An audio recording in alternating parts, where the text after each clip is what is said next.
Silent scan. Silent scan. Defiance. Bombs and Bants. You can't control us. Bombs and A frightening dystopia. Bombs and Bants. Wake up. Wake up. Wake up. Wake up. Open your eyes. Bombs and An alternate reality. We begin as wanderers, and we are wanderers still.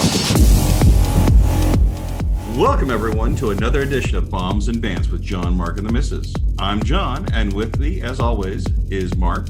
Hello there. And the Missus. Hello. We'll cover 3 stories on this week's episode. Up first, I'll tackle a county in Colorado where they have a 40% death rate due to COVID that was actually caused by gunshots. Then the Missus is up next with her take on if you want to understand America's gun culture, start by listening. And wrapping things up will be Mark with a discussion on ATF and pistol stabilizer braces. We'll also hear from this week's sponsor, Come On Man, plus a little viewer input on this week's feature, Buying Gold. It's all coming up in this week's episode of Bombs and Bants. Let's start things rolling with me. So I was reading through Mark's website and came across I would say it starts to be amusing, but when you go through it a little bit further, it gets a little bit disturbing. Grand County, Colorado, is a small county in Colorado as far as the number of people. There's less than 15,000 total residents. And they have a coroner, and the coroner noticed that of the deaths that were listed to COVID, there were 5 COVID-listed deaths in the county, which in 14,000 people, that's quite a few. Turns out that 2 of those were people who were shot. Now, they tested positive for COVID within 30 days, but they were shot. I imagine these are accidental, but doesn't say really, and it doesn't really matter, but people were shot and listed as COVID death. And that to me has been one of the real problems with what I've seen so far, that bad data seems to be everywhere when you talk about COVID. It seems to be, will show you the most scary thing possible. We talk about the number of cases of COVID that we've had, but we don't talk about how many active cases of COVID that there are. And that's not just bad data, that's misleading data. And there's a difference between those things. Bad data is you just had your numbers wrong. Misleading data is these numbers are purposely being inflated to make the numbers seem higher. Exactly. We've seen this again and again with COVID. Yes, it's a real disease. It's certainly a real disease. But when you see statistics like this, where people are listed as COVID deaths when they're gunshot deaths, it's really quite frightening. Yeah, it brings everything into question because what they're giving us are deaths where the person had COVID, as opposed to deaths because of COVID.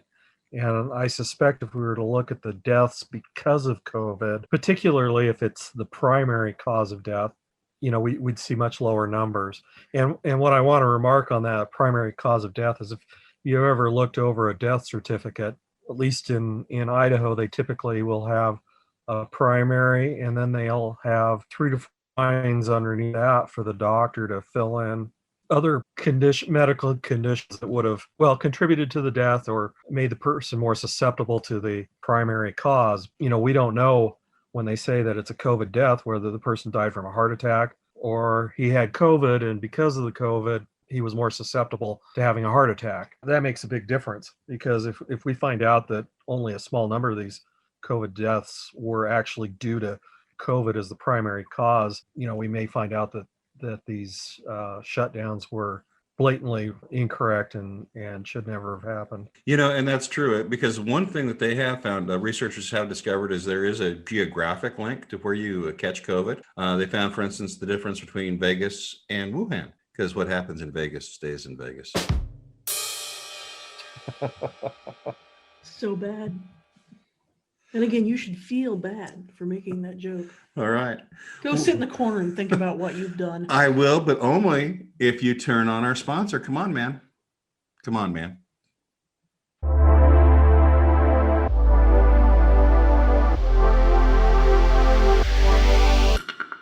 Who has the smell that he can really tell? Come on, man. Who has the style he can't remember for a while? Come on, man. Whether it's hiding in the basement Come on, man. or forgetting to wear his Depends. Come on, man.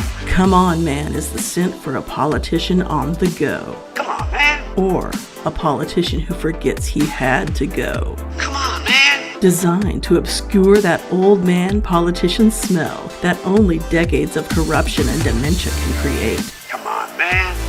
Come on, man. Come on, man. Come On Man is the scent. Whether you're strong-arming Ukrainians for political favors, Come on, man. or getting your cocaine-addicted son out of rehab so he can make millions on a job that he's utterly unqualified for. Come on, man. Come On Man is perfect. It's the scent that can cover almost any suggestion of fraud. Come On Man is not certified by the FDA to cure any disease or to make an older male politician attractive to younger women.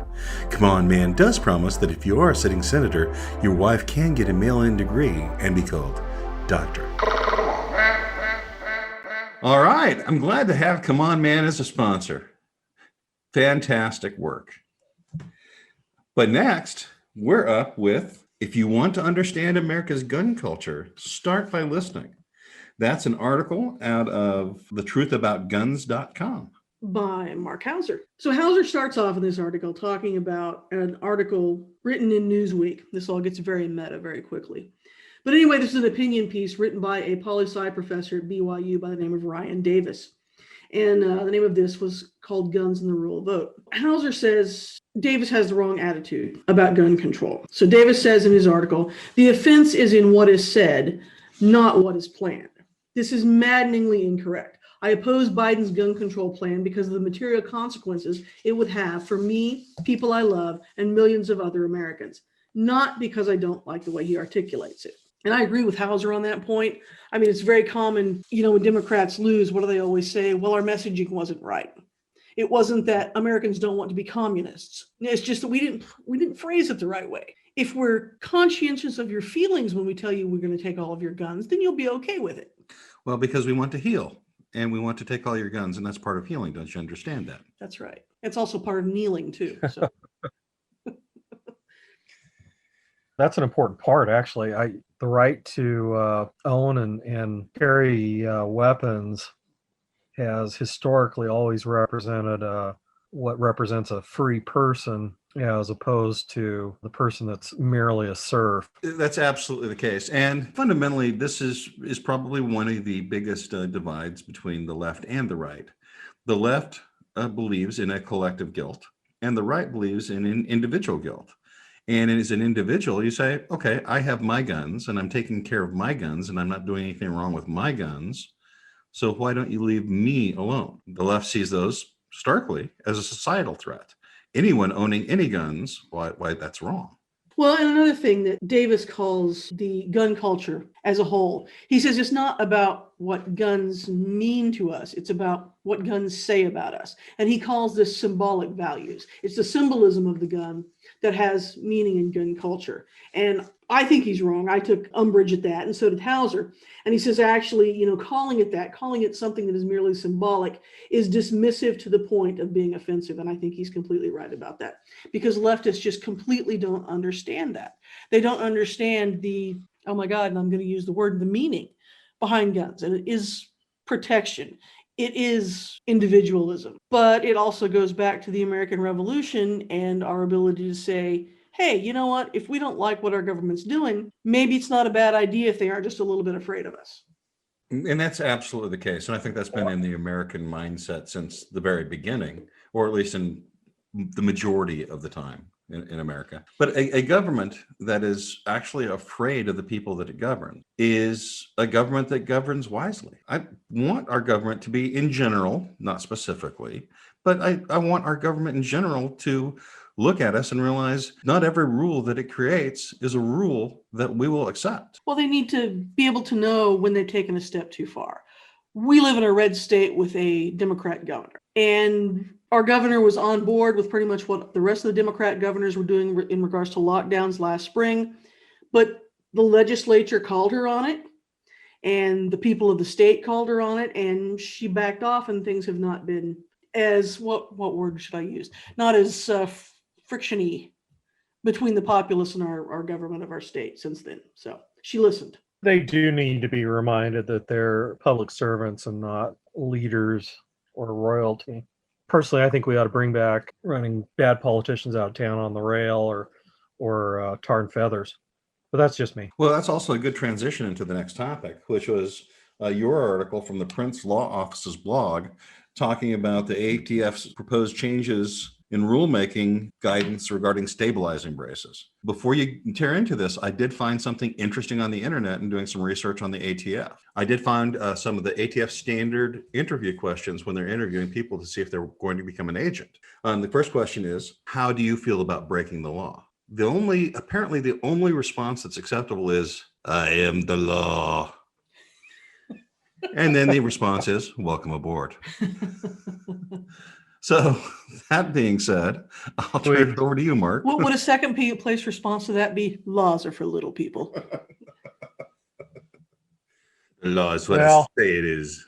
What's triggered all this is the ATF recently published a guidance listing what they call objective factors for classifying weapons with stabilizing braces. What these are, the stabilizing braces are these contraptions that fit onto the back of larger pistols, for instance, an AR pistol or something, and it locks around the wrist with a strap or some other method where it applies pressure against the wrist, depending on the design. And the idea is to stabilize it easier for shooting the weapon like a pistol. And originally they were developed for veterans, it literally came from a guy that was trying to help out a buddy of his that was a veteran that had lost one of his arms. So it was developed to help with that. Many of the designs have a passing resemblance to a stock, although they are not stocks. Perhaps, unfortunately, a lot of people try to use them as stocks. And that's where the rubs come down, is that the ATF is basically looking out over the nation, and they see people blogging, people posting videos, advertisements that seem to suggest that these braces are a workaround to getting a short-barreled rifle without actually having to pay their ridiculous tax to get permission to carry a rifle that has a barrel less than 16 inches in length. This is one of the places where the ATF, in my opinion, and federal legislation as a whole, or federal rulemaking, I should say, gets a bad name, because for the average person, they're not even going to know what's going on here. But the points in place are so esoteric. You can't have a barrel less than 16 inches unless it has an overall length of X, or it's a pistol. And it gets very complicated for the average person to try and even keep up with any of it. It almost seems like nonsense. Almost like it's there to screw you up, right? And that's the problem. And that's these factors that they say are so objective aren't. I mean, they're completely subjective. They're completely discretionary at the ATF's request. Like, for instance, a short-barreled rifle was a rifle, which is a weapon designed to be fired from the shoulder, and in fact can be fired from the shoulder. And if it's a short-barreled rifle, it has a barrel less than 16 inches. Okay, that is objective. I mean, you can take that in front of a jury, show them a rifle, give them a measuring tape, and they can ascertain whether or not the line was crossed. Here's what the ATF is considering to be objective in this case. Type and caliber of the firearm. A large caliber firearm that is impractical to fire with one hand because of recoil or other factors, even with an arm brace, is likely to be considered a rifle or shotgun. Okay, that is an objective. If it was, they would actually list the calibers that were okay and the calibers that weren't. You can't put that in front of a jury and say, all right, here, take whatever measurement. Here's a way you can objectively decide whether this is one way or another. And it's not. And part of the problem is because it's not even realistic. There's plenty of pistols that are made out there that actually shoot rifle caliber ammunition. Another factor they're going to look at is weight and length. And again, a firearm that is so heavy that it isn't practical to fire or aim with one hand. Again, that's subjective. You know, what some 90-pound weakling can handle is going to be very different than what a Olympic weightlifter can shoot and handle one-handed. Again, as I listen to these factors, they just seem utterly arbitrary. Even in the ones that might have some validity, I still am not understanding the point of why you couldn't own a short-barreled rifle. I'm not understanding that. Because jump through this hoop, peon. That's why. Well, it's like the 14-day comment period, right? Which always annoys me when the government does this, right? Because here's really what it means. It means, please tell us what's on your little minds, and then we'll completely disregard that and do what we want anyway. Thank you. This is the problem that the ATF is facing. Okay, they're stuck with a law that says it's illegal for anyone that hasn't paid their stupid $200 tax to own a short barrel rifle. All right, whatever. That's the law. I'd love to change it. I think the NFA is completely unconstitutional, but that's beside the point. We're stuck with that law. The problem is the ATF is presented with people that have figured a way around that law.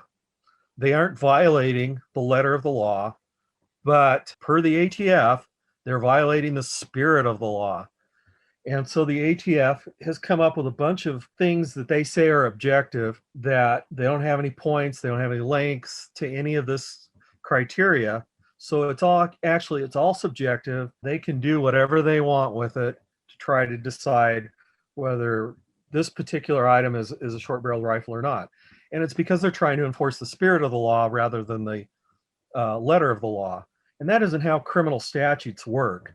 The idea behind a criminal statute is that a person has to be able to reasonably understand when they're not following the law. And the way the law has worked over time is there has to be this incredibly crazy thing called intent.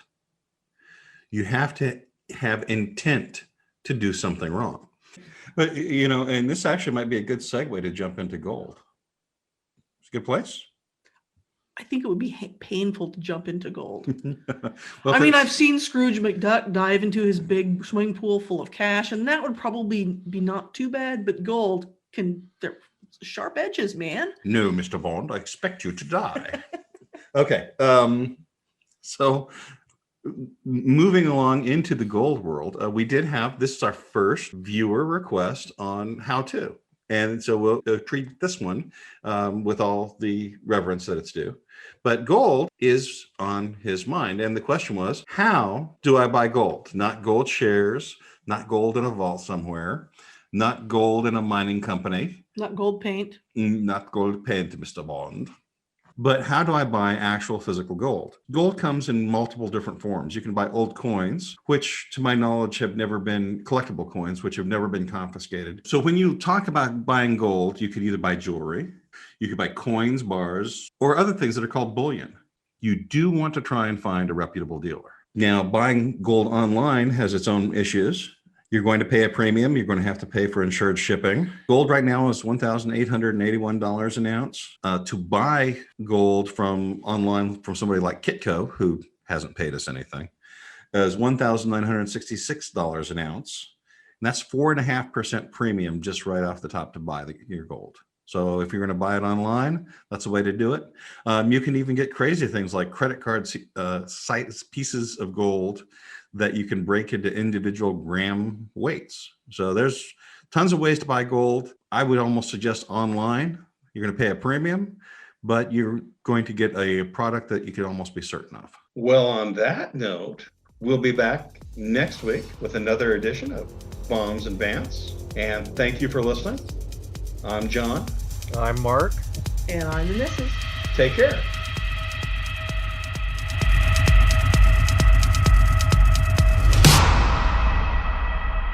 Y'all come back now, you hear?